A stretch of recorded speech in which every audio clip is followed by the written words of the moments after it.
So you made it to chapter 13, how to pay very little or no income taxes on your mortgage W-2 income because you're using real estate investment tax strategies.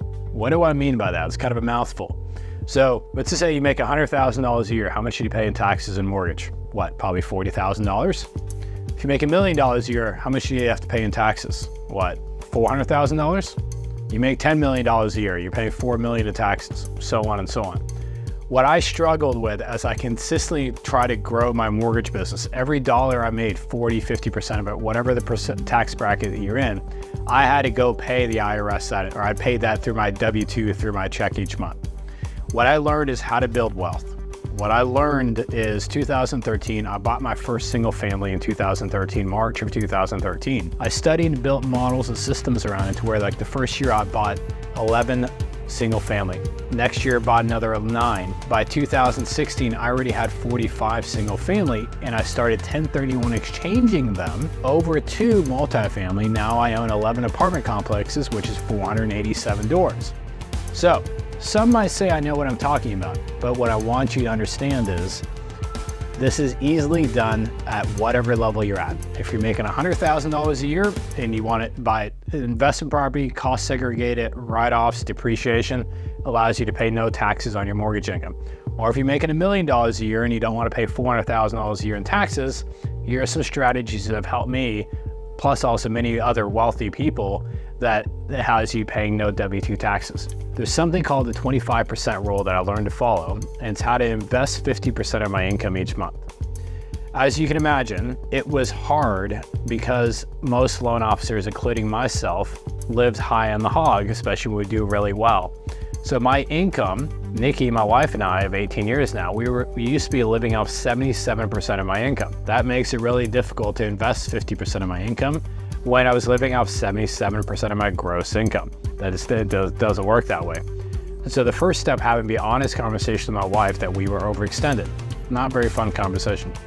I was already 35 years old, had a house on a country club, on the golf course, was a member of a country club, had luxury cars, and then lived high in the hog and unfortunately had no wealth. Here in Texas, we call people like who I used to be, big hat, no cattle. That means you're just all show and no dough. So if I didn't work, my family did not eat. That's not really good leadership. I didn't have any passive income because I was over leveraged. When I rolled up my sleeves and had an honest conversation with my wife, we had to start cutting things back. So Nikki gave up going to salon and getting her hair done, and she started doing her hair herself. She gave up getting her nails done. She started doing her nails herself. She started clipping coupons for the sake of groceries. Now, the burden did not fall on my wife, if that's what you're asking. It also fell on me. I had a BMW 735 convertible, and I had to sell that BMW and then bought a Honda Accord cash. It was fine. It still got me to work and back, but instead of having to pay a $900 car payment each month, I had $0 in car payments. I just bought a Honda Accord cash. I'm sure you don't feel sorry for me. However, I also gave up my country club membership, which was really, really difficult because I absolutely love playing golf. But I wanted more wealth, more importantly, than just playing golf. It was very difficult and it hurt the ego when I'd pull up the office in a Honda versus BMW. But we both knew what we wanted and we didn't want to file bankruptcy like our parents did one day if I lost my job or something happened to us. We wanted to build generational wealth. So that was really important to us, and that's the why behind all this. So by playing better defense and budgeting, within a 12-month period, we're able to decrease our expenses from 77% to only 35% of what I made. It's still not the 25% rule. I didn't get there until year 2, but from going from 77% of the expenses to 35% of my expenses is what I lived off. Now here's the question.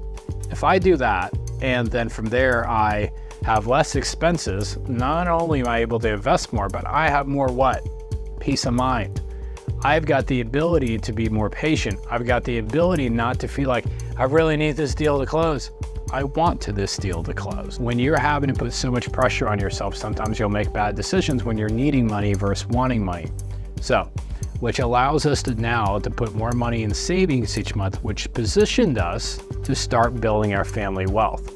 So when you talk about how do I buy 9 single family the first year, well, it's really easy. I had a lot of equity in my house and I did a home equity line of credit and I started buying investment properties from it because the equity was sitting in the house. The point I'm trying to make is if you don't have equity in your house, you still have an income and you'll get there, but you've got to start somewhere. You've got to start focusing on how do you grow your wealth, not just grow your mortgage income.